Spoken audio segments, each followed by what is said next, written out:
Hello students, स्वागत है बेटा आपका एनसीईआरटी इन्फोबाइट्स के नेक्स्ट वीडियो सेक्शन में। आज हम क्लास 11th बायोलॉजी का प्लांट किंगडम का एक क्रूशियल टॉपिक डिस्कस करने जा रहे हैं, जिसमें हम आपको ये समझाने की कोशिश कर रहे हैं कि टेरिडोफाइट में लाइफ साइकिल का पैटर्न कैसे चलता है। दो चीज़ों से शुरुआत करेंगे। सबसे पहले तो टेरिडोफाइट में जो लाइफ साइकिल है वो डिप्लोहेप्लॉन्टिक कही जा सकती है, या इसे ही हम हेप्लोडिप्लॉन्टिक भी कह सकते हैं।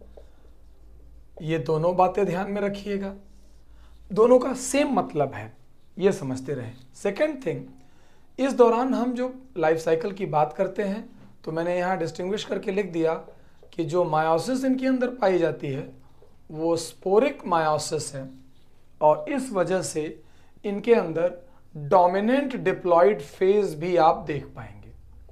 डोमिनेंट डिप्लॉइड फेज यानी कि जो इनका स्पोरोफाइट है बेटा वो डोमिनेंट है।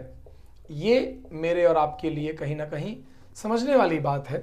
डोमिनेंट स्पोरोफाइट को देख करके ही हम इस लाइफ साइकिल को अलग कर सकते हैं।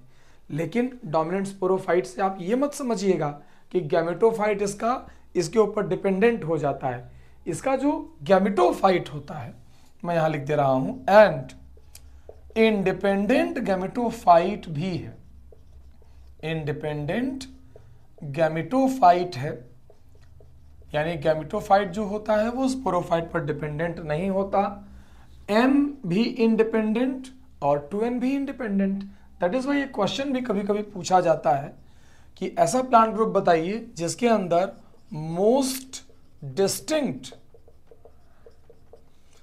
फेजेस हों, यानी गैमेटोफाइट स्पोरोफाइट जो सबसे ज़्यादा डिस्टिंग्विश रखता हो या मोस्ट डिस्टिंक्ट रखता हो, उस प्लांट ग्रुप का नाम है टेरिडोफाइट।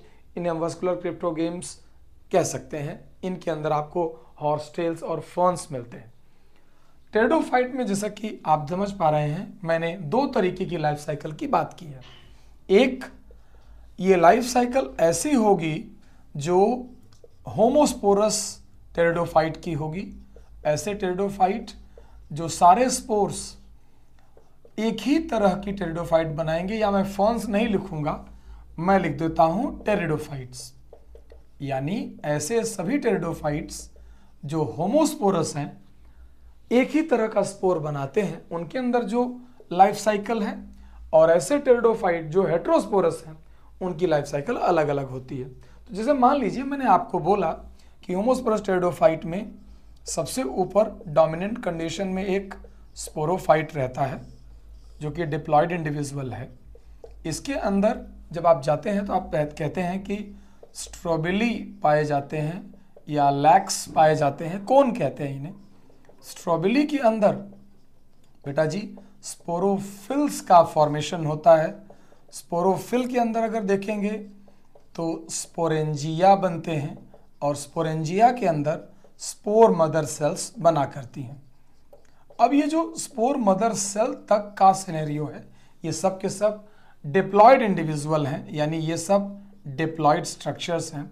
लेकिन जैसे ही स्पोर मदर सेल पर ध्यान हमारा जाता है, ये मायोसिस कर जाती है। यही मायोसिस का मैंने जिक्र ऊपर किया है डॉक्टर्स, स्पोरिक मायोसिस।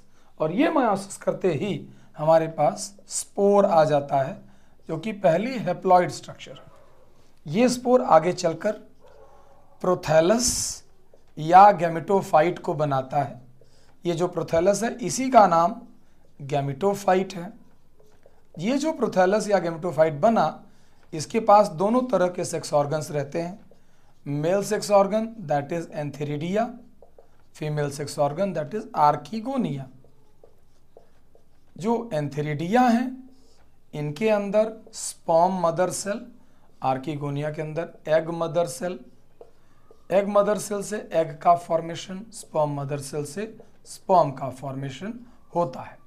फिर वाटर के प्रेजेंस में इन दोनों का फर्टिलाइजेशन हो जाता है, और हमारे पास एक जाइगोट, फिर इस जाइगोट से एम्ब्रियो, और उस एम्ब्रियो से फर्दर स्पोरोफाइट का डेवलपमेंट होता है। ये एक लाइफ साइकिल है जो हम कह सकते हैं कि होमोस्पोरस टेरिडोफाइट फॉलो करते हैं। दो इवेंट रिमार्केबल हैं, एक सिनगैमी और दूसरा मायोसिस। सो अगर आप इसका डिस्टिंक्शन लाइन ड्रॉ करना चाहें तो वो यहाँ से चलती है, यहाँ पर ख़त्म होती है, यानी इस लाइन के उस पार सब कुछ डिप्लॉयड है और इस पार सब कुछ हैप्लॉयड है। तो इस तरीके से होमोस्पोरस का लाइफ साइकिल ड्रॉ करते हैं। But what if some pteridophytes are heterosporous? तो मैंने कहा कि life cycle of heterosporous pteridophyte is altogether different from the first life cycle. जब हम हेटेरोस्पोरस टेरिडोफाइट्स की बात करते हैं बेटा, तो हम यहाँ पर ये बताते हैं कि इनकी लाइफ साइकिल में कुछ यूनिक फीचर हैं, जैसे कि ज़रा कंपेयर करिएगा आप। स्पोरोफाइट अपनी जगह पर एग्जैक्टली है और वो आप जानते हैं कि एक डिप्लॉयड इंडिविजुअल है। इसके पास स्ट्रोबिली या लैक्स या कोन, स्ट्रोबिली के अंदर स्पोरोफिल्स, स्पोरोफिल्स के अंदर स्पोरेंजिया, स्पोरेंजिया के अंदर स्पोर मदर सेल, स्पोरेंजिया के अंदर बेटा स्पोर मदर सेल्स का फॉर्मेशन हुआ और इन स्पोर मदर सेल ने आगे चलकर जब मायोसिस करी तो दो तरीके के स्पोर बने। पहला स्पोर बना माइक्रोस्पोर और दूसरा स्पोर बना मेगास्पोर। इसीलिए तो इनका नाम हेटेरोस्पोरस फॉन्स है कि ये दो तरीके के स्पोर बना सकते हैं। जो माइक्रोस्पोर है वो आगे जाकर के पॉलन ग्रेन बनाता है जो कि मेल गैमेटोफाइट को रिप्रेजेंट करता है। यहाँ पर सॉरी फॉर दिस, ये माइक्रोस्पोर आगे जाकर क्या बनाता है बेटा? Pollen grain. जबकि ये जो मेगास्पोर है इसमें से 3 डिजेनरेट हो जाते हैं, एक बचता है, वो आगे जाकर फीमेल गैमेटोफाइट बनाता है। फीमेल गैमेटोफाइट का फॉर्मेशन करता है। ये फीमेल गैमेटोफाइट फर्दर डेवलप करते हैं अपने अंदर आर्कीगोनिया को और आर्कीगोनिया के अंदर एग का फॉर्मेशन होता है। ऐसे ही पॉलन ग्रेन के अंदर स्पर्म का फॉर्मेशन होता है। फिर ये दोनों आपस में मर्ज हो जाते हैं और अगेन वैसी ही same process, zygote, embryo and then we have sporophyte with us. ध्यान देने वाली बात क्या है कि जो हेटेरोस्पोरस टेरिडोफाइट्स होते हैं इसमें लाइन अगर ड्रॉ करनी है तो यहाँ ड्रॉ होगी, इस तरफ सब कुछ हैप्लॉइड, आगे सब कुछ डिप्लॉइड दिखेगा। अगर हम इस लाइन पर ध्यान दें तो यहाँ पर आपको पॉलन ग्रेन और फीमेल गैमेटोफाइट अलग अलग दिखेंगे और इस फीमेल गैमेटोफाइट को एम्ब्रियो सैक समझने की गलती मत कीजिएगा। ये एम्ब्रियो सैक नहीं है, एम्ब्रियो सैक का फॉर्मेशन तो पहली बार जिम्नोस्पर्म में भी अगर हम देखें तो नहीं हुआ था, वहाँ पर भी वो अंडर डेवलप्ड फॉर्म में था, वो जाके एंजियोस्पर्म में बना। तो ये female gametophyte, archegonia, egg, sperm, fertilisation, और आप इस तरीके से यहाँ पर हैं। ठीक है बेटा, इन दोनों को कंपेयर करिएगा, आपके लिए बहुत इंपॉर्टेंट है।